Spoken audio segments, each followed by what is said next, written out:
vamos a continuar con nuestro autor, con Nietzsche.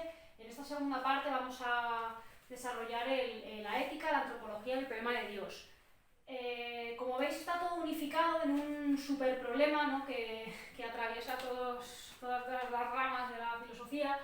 Y bueno, esto es porque todo está muy ligado. En Nietzsche todas las ideas tienen que explicarse conjuntamente.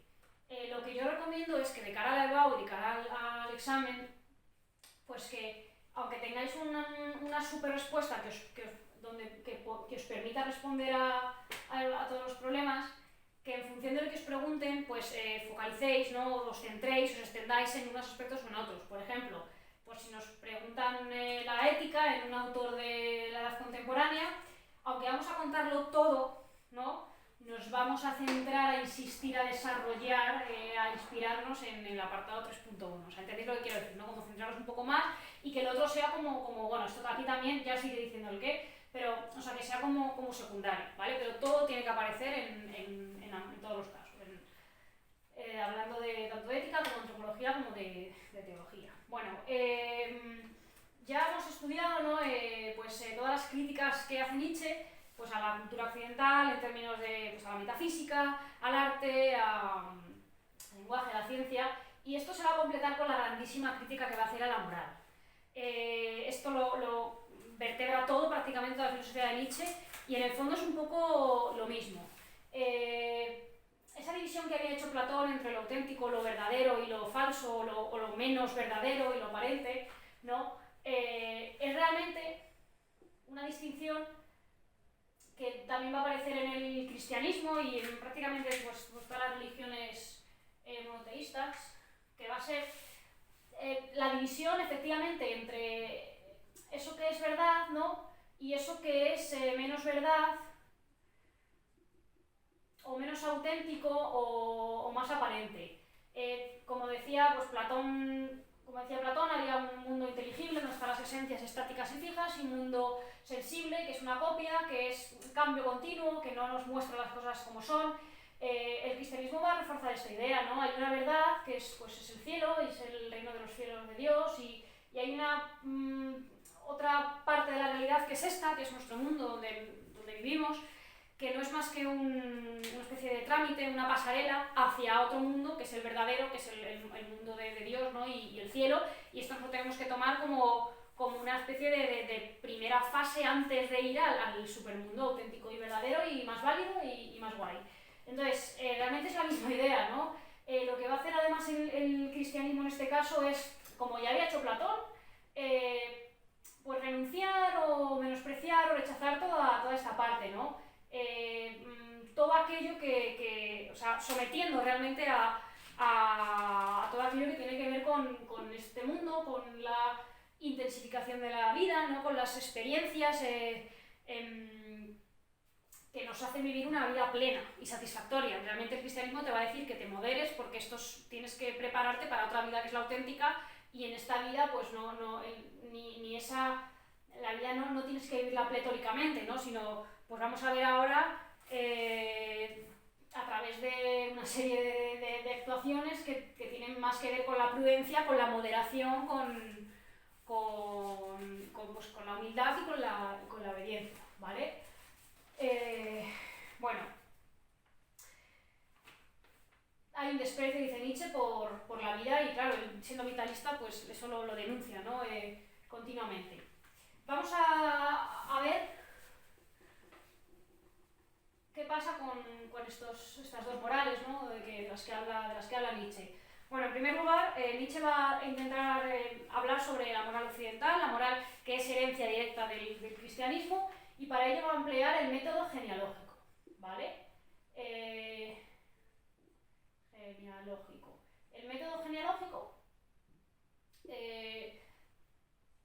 consistiría en algo así como rastrear, ¿no? Los orígenes de nuestros valores y nuestras creencias, o sea, como de intentar encontrar el origen de todo lo que pensamos, pues en otro momento. En este caso vamos a remontarnos a la civilización griega. Entonces, rastrear el origen de todos nuestros valores y nuestras creencias para entenderlas mejor, ¿vale?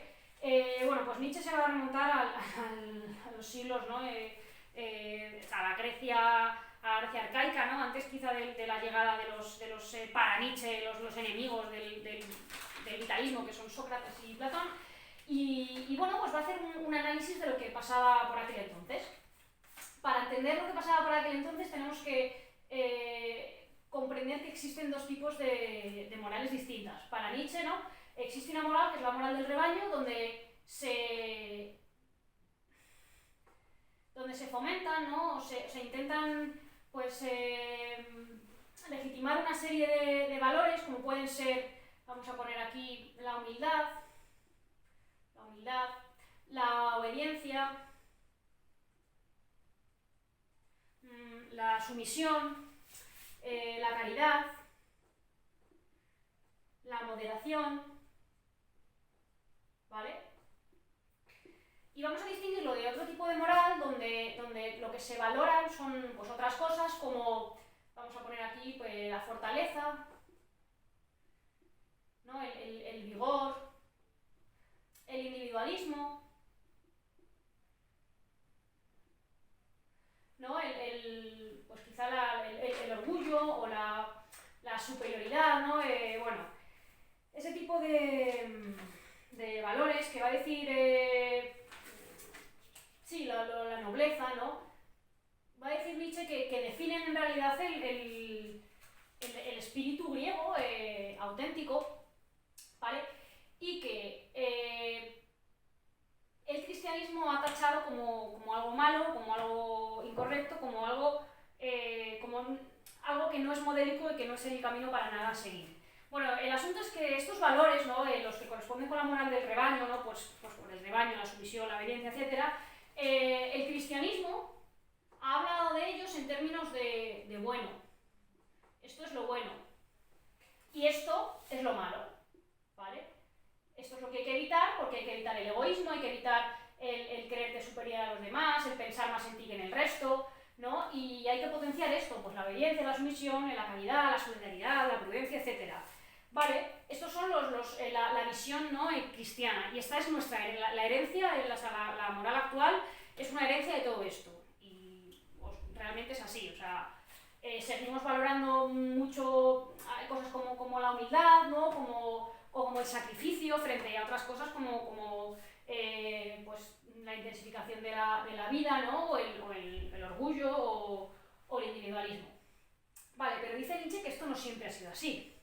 Para los griegos antes de la llegada del mal, ¿no? representado en Sócrates y en Platón, realmente esto no coincidía. O sea, lo bueno no era esto y lo malo era esto, sino que para los griegos esto era lo malo o lo incorrecto o el camino que no era admirado, ¿no? que no era valioso, y esto era pues lo bueno, ¿no? lo correcto, lo modélico, lo que todos quieren. Claro, pensad en los atletas griegos, o sea, gente muy no fuertes, grandes, vigorosos, orgullosos, o sea, claro, y frente a eso está pues la debilidad, o lo enfermizo, el flacucho, el frágil, el débil, al que nadie quiere, ¿no? que nadie admira porque nadie quiere ser como él, ¿no? Frente al que se alza, al que da el discurso, ¿no? Y dice yo estoy aquí y no sé qué, al líder, al carismático.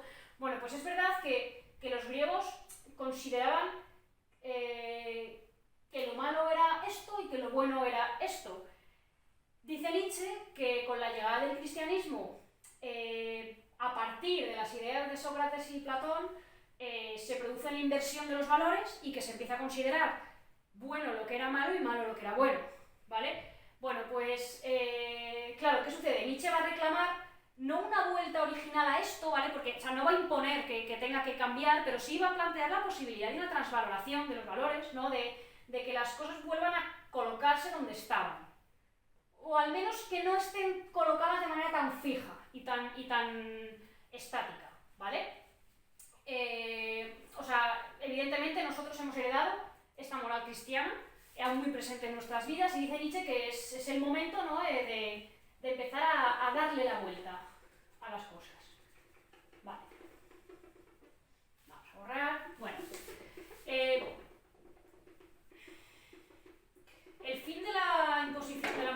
cristiana se ve reflejado, ¿no?, en esa famosa sentencia nietzscheana de que Dios ha muerto. A ver, ¿qué significa que Dios ha muerto?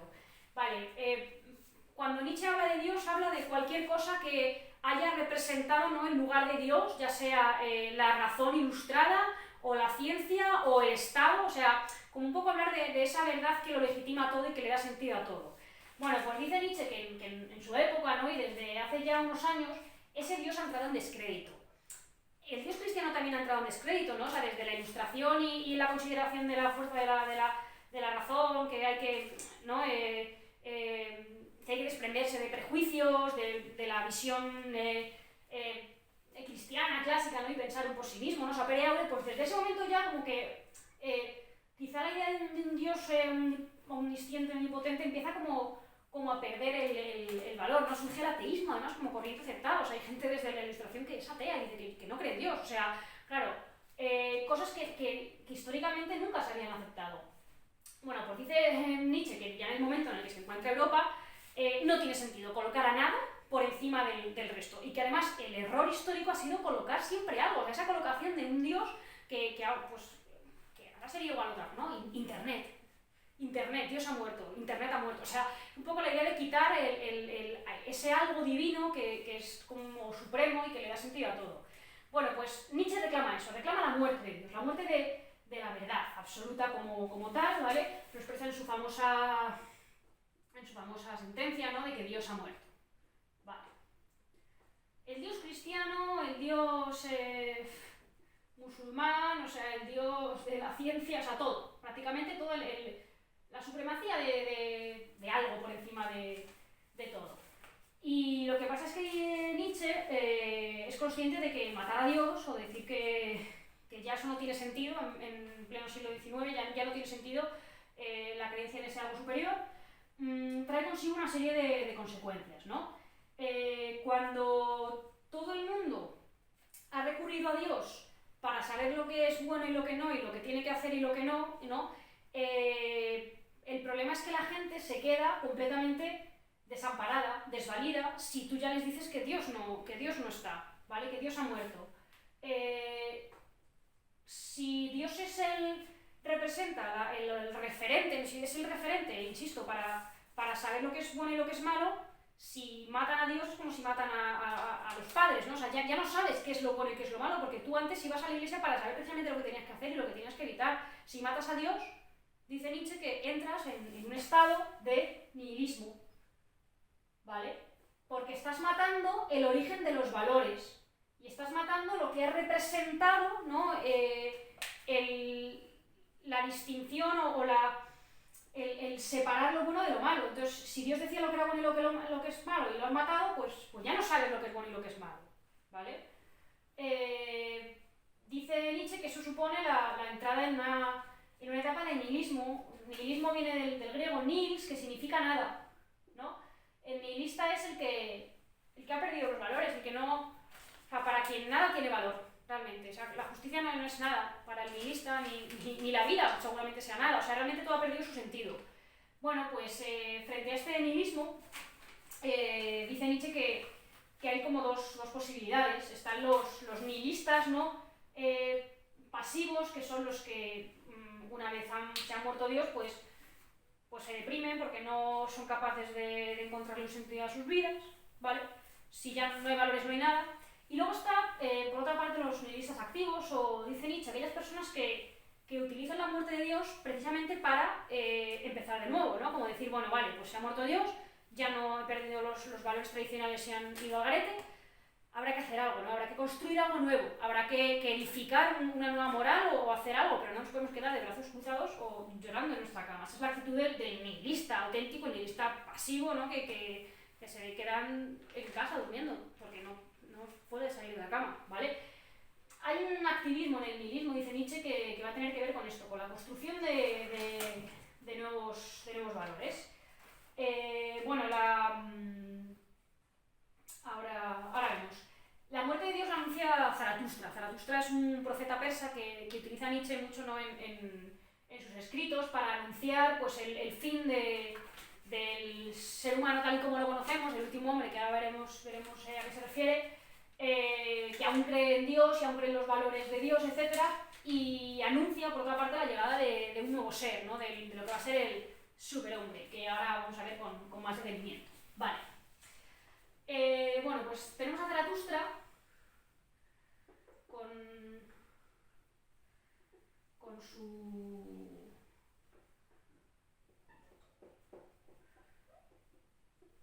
su lámpara, ¿no? Por la plaza buscando. Es que Nietzsche lo imagina así, ¿no? Como por una plaza y como una lámpara y tal, así de aceite y tal, buscando. Busco hombres. Bueno, como Diógenes, bueno, da igual, vale. Entonces, Zaratustra anuncia la muerte de Dios, habíamos dicho. Vamos a poner aquí.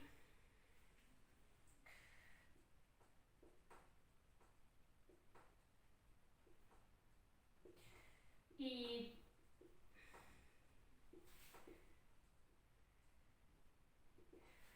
Zaratustra es testigo, ¿no? De la existencia de lo que llama él el último hombre, que es pues los hombres que todavía siguen buscando a Dios o que buscan colocar cosas que legitimen su moral, ¿vale? En su lugar.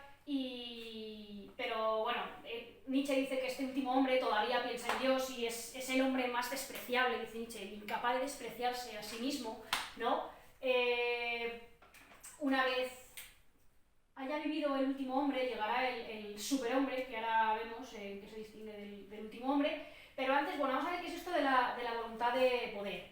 Vamos un poco a irnos a la primera parte de la explicación de Nietzsche, ¿no? Donde hablábamos del vitalismo y de cómo Nietzsche pues, ¿no? Defiende una afirmación rotunda y categórica de la vida y de las vivencias humanas y de las emociones, etc.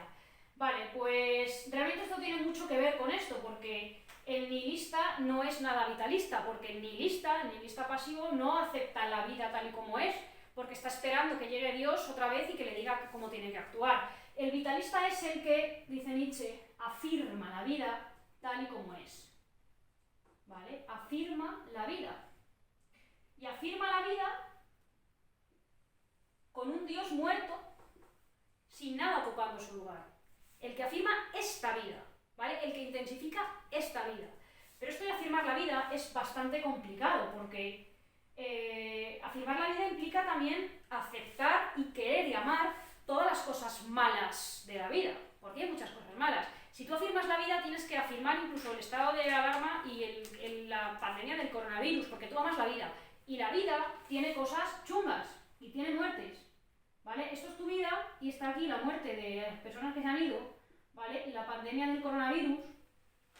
Y dice Nietzsche, el vitalista es el que ama esto, quiere la vida. Claro, porque es que en la vida hay cosas malas, es que tú no puedes sacarlas.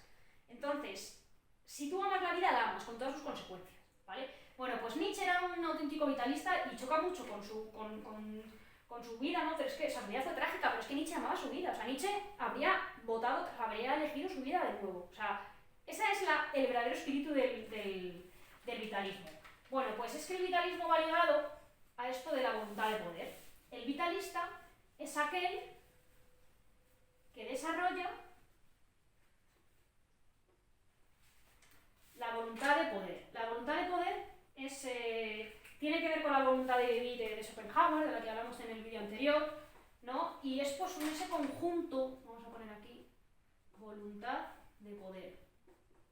Un poco ese conjunto de pulsiones, ¿no? de instintos, de emociones que nos llevan precisamente a intensificar la vida, a afirmar la vida, que nos llevan no solo a vivir, como decía Schopenhauer, sino además a amar nuestra vida, o sea, a aceptar lo que está pasando y amarlo y a quererlo. Bueno, pues esa gente, la gente que hace eso es la gente que tiene voluntad de poder, ¿vale? Y amar eso implica no estar pensando en otras cosas que están por encima de esa vida o que legitiman esa vida. Renunciar a ellas, no esperar a que llegue nada, ¿vale?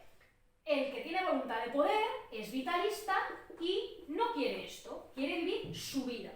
Perfecto. Bueno, pues dice Nietzsche, además, que el que tiene voluntad de poder es esa persona que, una vez se han desmoronado todos los valores de Occidente tradicionales, ya no hay un bueno o un malo, ya no hay unas cosas que se valoran frente a otras, es el que es capaz de crear valores por sí mismo, ¿vale?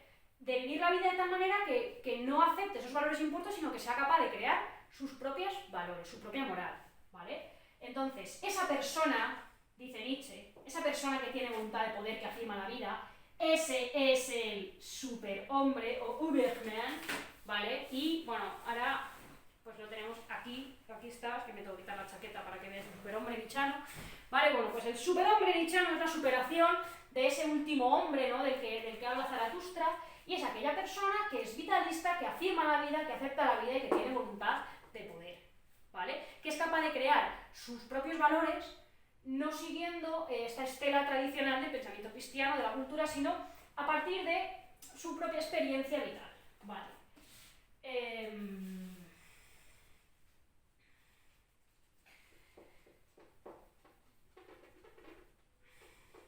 Vale, pero claro, es importante, o sea,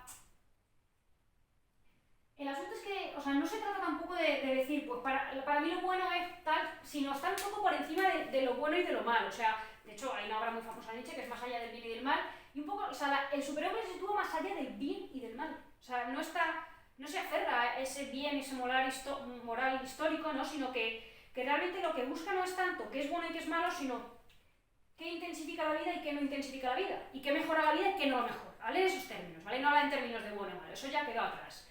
Vale, el superhombre, dice Nietzsche, que tiene que atravesar como 3 fases hasta convertirse en superhombre. La primera fase son como transformaciones del espíritu. Es la fase del camello. ¿Qué hace el camello? Pues el camello soporta mercancía y obedece. Y ya está. Bueno, pues el camello es, ¿no? el animal que representa la moral del rebaño, que obedece, que es sumisa, que no crea nada por sí mismo, y ya está, y que vive así. Feliz también, ¿no? Un poco por otra parte, pero bueno, en esa ignorancia, en esa incapacidad. Bueno, pues el camello se transforma, dice Nietzsche, metafóricamente, en el león. ¿No? El león es un animal que ya no soporta peso, ya no le puedes cargar con peso, porque el león, ¿vale? Se va a dar la vuelta y te va a perseguir y te va a intentar matar. O sea, se revela ante esa imposición, pero el león todavía no es capaz de crear nada por sí mismo, o sea, vive preso de su instinto, prácticamente, o sea, no hay consideración de lo bueno y de lo malo, claro, pero tampoco es capaz de crear nada por sí, sino únicamente de que vive, pero sin obedecer, ¿vale? Bueno, pues el león da paso al niño o al bebé, que dice Nietzsche que es la representación, ¿no? El más fiel de lo que sería la idea del superhombre. El niño pequeño que no sabe lo que es bueno y lo que es malo, porque no sería, o sea, todavía no ha entendido que hay una especie de imposición sobre lo bueno y lo malo, y simplemente el niño actúa, el niño juega. Claro, es que el león no carga con el peso, ¿no? de los valores tradicionales, pero no crea nada, pero es que el niño sí, porque el niño juega, el niño tiene como actividad creativa, ¿vale? El niño no entiende lo que es la moral, para el niño no hay cosas correctas e incorrectas, o sea, vive, ya está, y juega. Bueno, pues es que en realidad la vida es un poco juego para Nietzsche, o sea, el niño actúa según su propia consideración de lo que es bueno y de lo que es malo, pero que tampoco lo llama bueno y malo, o correcto y incorrecto, sino que simplemente, o sea, crea una especie de moral auténtica suya, de hacer cosas reales en el mundo, no presas de su instinto, sino que busca la mejor forma de vivir y de estar feliz y de vivir plenamente cada cosa que hace. Crea valores. El problema es que el niño, en cuanto crezca, pues ya va a recibir la imposición de que esto es lo correcto, esto es lo incorrecto, y eso venía desde la imposición cristiana de lo bueno como esto y lo malo como esto, y ya está, ya no hay niño, ¿vale? Pero dice Nietzsche como que esa ingenuidad es la propia del superhombre, ¿no? Porque no has aceptado lo bueno y lo malo, y como que por ti mismo pues vas como creando tu camino en la vida. Vale. Bueno, pues dicho esto, ya vamos entendiéndonos ya con Nietzsche, ¿no? Veis que hay muchas metáforas continuamente, muy poca racionalidad, o tiene un esquema bastante sujeto a la interpretación.